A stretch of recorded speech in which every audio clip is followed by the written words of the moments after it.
Good morning, students. Hope you all are doing well. Today we will discuss about the reactions exothermic and endothermic reactions. When you have studied about the combination reactions, I told you that in these reactions the heat is released. So exothermic means heat is released. Heat is coming out during a reaction.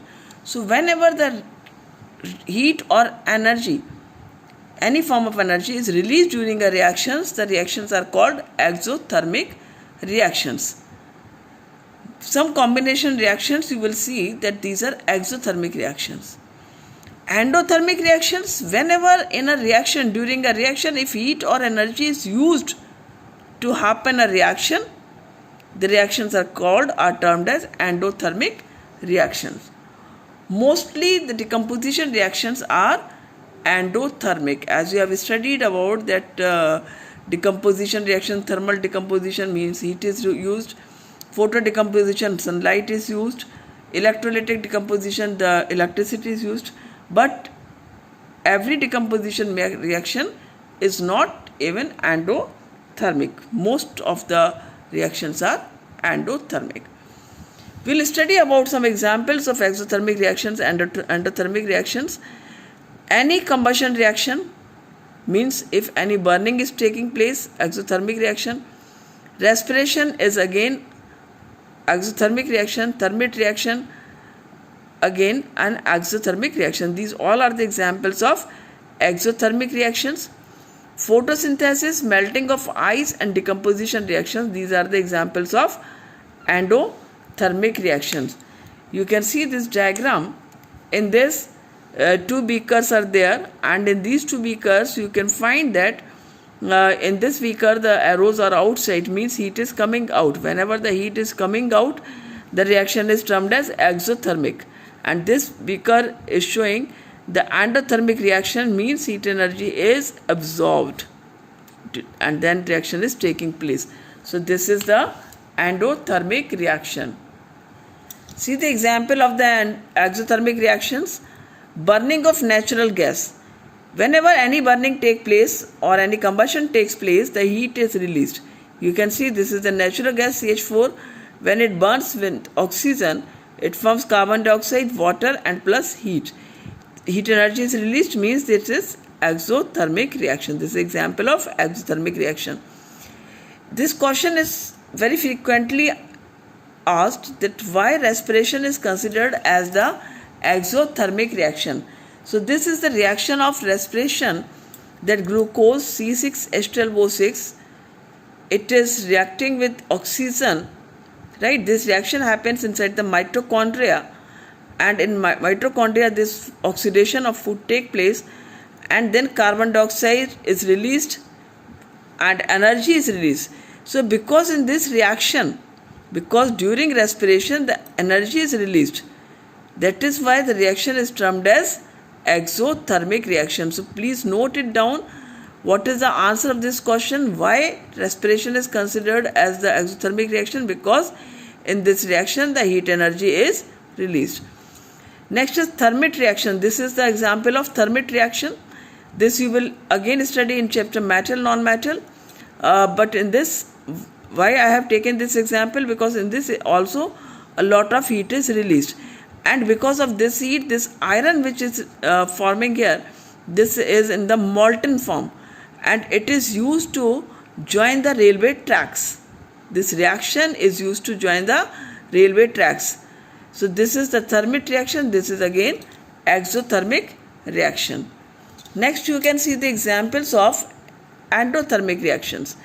Endothermic reactions, one you can see this example, that calcium carbonate, that is in the solid form and it is heated. When it is heated, it forms calcium oxide and plus carbon dioxide gas is released. So one more thing is, friends, sometimes it is asked what is the identification of carbon dioxide gas. So whenever carbon dioxide gas is released, this I will explain you afterward also once. Whenever carbon dioxide gas is released, if you will pass this carbon dioxide gas in the lime water, freshly prepared lime water, it changes to milky color. And one more test is there for the appearance of carbon dioxide gas, that if you think that it is a carbon dioxide, effervescence will be starting coming, as well as if you will bring the burning splinter near the test tube, it will extinguish, right? So this is again a recognition test of carbon dioxide gas. So whatever it is, like heat is absorbed here, heat is used in the reaction, so that is why it is called endothermic reaction. And this is an example of, you can use these examples. One is this photosynthesis reaction. This is also considered as the endothermic reaction. Why? Because in this the sunlight is used, and this sunlight again is a kind of energy. So when this energy is used, the reaction is called endothermic. Now you will study about the topic that is corrosion. Corrosion word, I think you must be familiar about the word corrosion. Corrosion, whenever a metal is attacked by substances around it, such as the moisture, acid, etc., it is said to be corrode, and the process is called corrosion. So the metal which is attacked by the moisture or acids, that is called, matter is corroded, right? And the process is called corrosion. If you have observed that sometimes if you have seen your mother's silver jewelry or the silver coins might be at your home, so you might be observing this ki whenever your parents are purchasing it, it is just shining, but when after some time when you see it, it becomes black. So what is the reason of being black afterward? Because of the reaction of silver with the hydrogen sulfide and changes to silver sulfide, right? So this silver sulfide is of the black color. So this black coating on silver is of the silver sulfide, right? So this means the silver is getting corroded when it is having the black coating on it, right? Or you can say this is the corrosion. And the green coating on the copper is the example of corrosion, and this green coating on copper is of copper carbonate.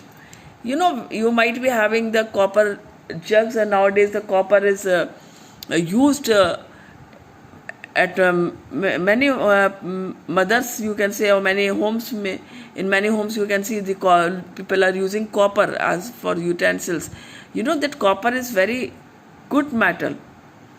If you are drinking water from the copper glass or copper jug, it is very healthy. Because inside this some reactions takes place, and which are very good for your health, right? So but this copper also, when you purchase it, it is shining, but after some time it starts getting dull also, and sometimes you can find the green color coating also. This green color coating is of copper carbonate. Next is iron also gets damaged because of the corrosion. You know that many articles like car bodies, the bridges, the iron railings, ships, so many objects are there which are made up of metal and especially of iron. These damage because of the rust. You know what is rust?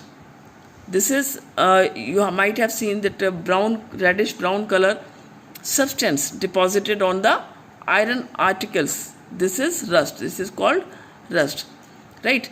And you know that corrosion of iron is a very serious problem. Every year an enormous amount of money is spent to replace damaged iron. Because if the iron is damaged because of the rust, then it is replaced, right? Because rust eats the iron, so definitely it will break. So for the precaution, for that it is changed by the another iron. Now next topic and the last topic is rancidity. What is rancidity? Rancidity is a process of complete and incomplete oxidation of fats and oils when exposed to air, light or moisture, resulting in unpleasant taste or the odor. You know that sometimes if you are having the some chips or some different kinds of namkeens at your home, and if it is, you can say that if it is kept in a container, it's not completely airtight.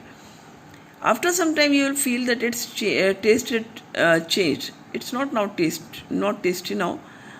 So what happens basically for this, because it contains the fats and oils, so because of this oil, what happened, it gets oxidized because of the oxygen of air, right? And because it gets oxidized, so its taste becomes unpleasant.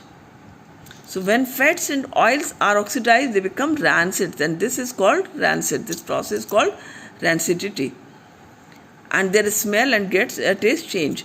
Usually substances which prevent oxidation. So how can you prevent it? How can you prevent the food if you are adding some antioxidant to prevent the oxidation, right? If some substances which are antioxidant, means which are not reacting with oxygen, then you can prevent your food or containing fat and oil. All food doesn't get oxidized. Only the food containing the fats and oil gets oxidized because of the atmospheric oxygen. So for preventing it, you can use antioxidant in that food. Secondly, you can keep the food in the airtight containers also. It also helps in slow down the oxidation. And one more common question asked frequently in the paper, that why do we use nitrogen to prevent the chips from getting it oxidized, right? You know that whenever you are bringing the chips, you see that this chips packet is filled with the gas, and as you open it, it just releases. So which gas is there inside the chips packet? That is nitrogen. And why this nitrogen is used inside the chips packet? To getting it free from oxidation, because nitrogen is an inert gas. It doesn't react with oxygen of air. So that is why if nitrogen is there inside the packet, the chances of the chips getting oxidized is nil. So that is why nitrogen is used to prevent the chips from the getting it oxidized. Thank you. Have a good day.